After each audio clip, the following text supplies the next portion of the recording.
Hi, this is Doug Wachesek, founder of SorryWorks, and welcome to another SorryWorks Minute.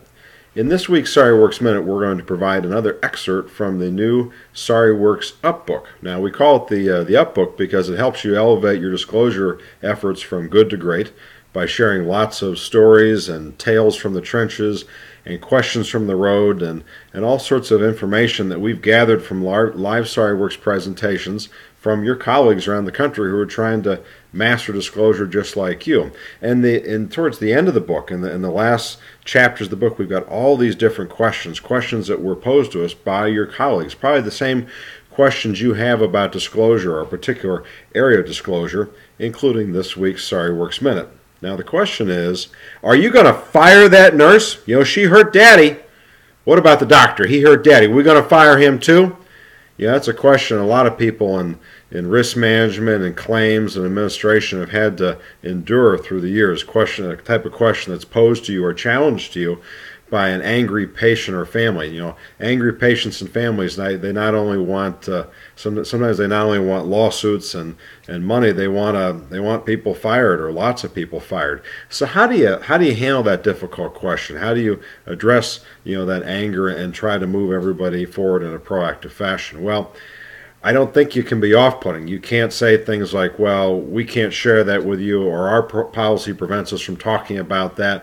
Because that's all that's going to do with a person like me, a patient or family like me, is just increase the anger, increase the temperature in the room, and increase the chances I'm going to hit you with a lawsuit or call the media or call a state regulatory board.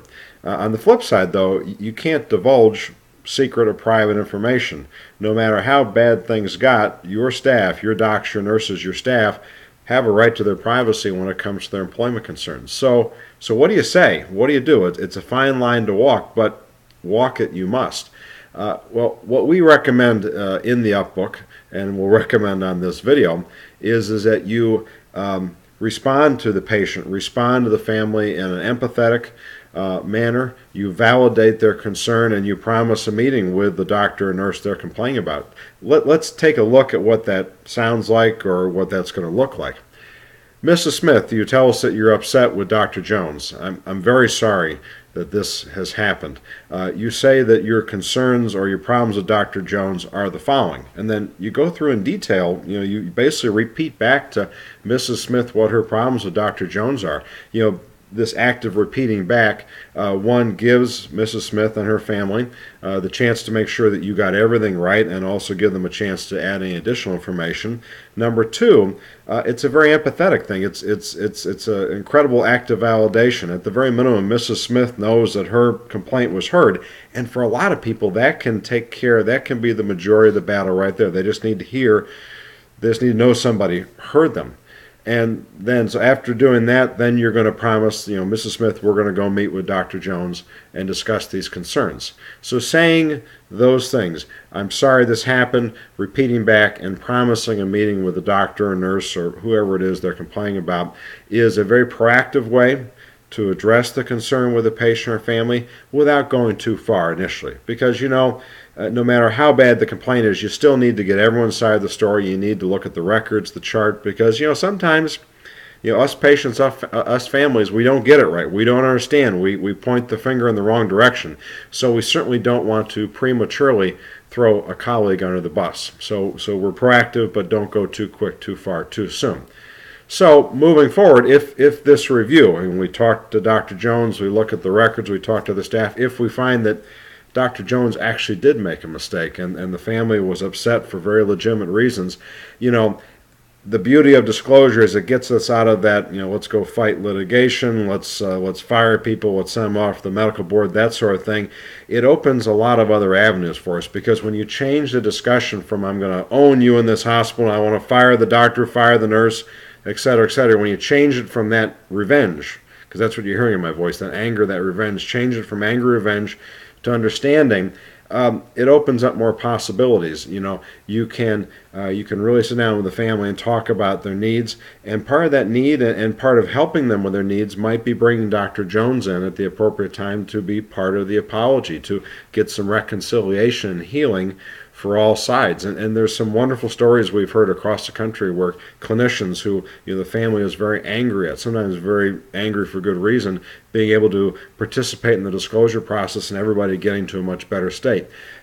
For example, I don't know how many times I've heard nurses come up to me after a SariWorks presentation in a hospital or at a conference and tell me about some mistake they were involved in earlier in their career, long before SariWorks ever came about. So a fair time ago, they were involved in a mistake, and their nursing manager dragging them back to the bedside to apologize to the patient, apologize to the family, and it being a wonderful experience. Sometimes the family being more concerned about how the nurse was doing than they were doing. So lots of good and lots of healing can come out of that and move the discussion away from revenge to understanding.